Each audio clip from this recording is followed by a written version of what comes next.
Sikreto para sa mahusay na pagpunla sa sayote. Naku kaibigan, panoorin mo ito para makakuha ka ng idea. Ang unang gagawin ay kumuha ng tubig at ang magulang na sayote at piliin ang malaking bunga. Ibabad lang ito sa tubig ng at least 2 oras. And after 2 hours, kumuha ng zip bag dahil ilipat naman natin ang bunga ng sayote na binabad sa tubig para mabilis mag-germinate.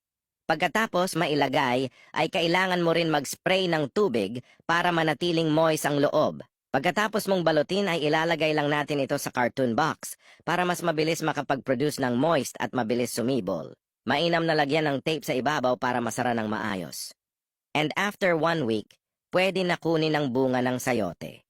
Kung mapapansin nyo, ay mabilis lang nagkaroon ng maliit na talbos at umusli na rin ang mga ugat nito.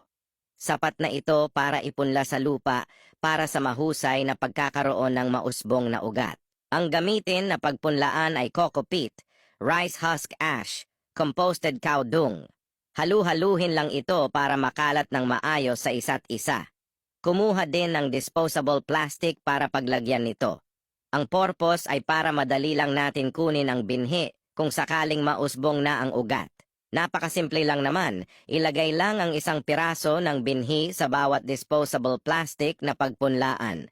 Ibaon lang ng konti at tabunan lang ang ugat. Diligan din ng tubig para mabilis itong maka-absorb at mabuhay ng maayos. And after 3 weeks ay ganito na magiging resulta. Kung mapapansin nyo ay mausbong na ang ugat at may malulusog na dahon. Sa ganitong gulang na ay sapat na rin ito upang itanim sa permanenteng lupa. Mas maganda kapag itatanim ay ang gamitin mo na lupa ay garden mix soil para sa mahusay na pagtubo. Ibaon lang ng maayos ang binhi sa lupa kahit 3 inches lang ang lalim at tabunan lang ng konti sa ibabaw.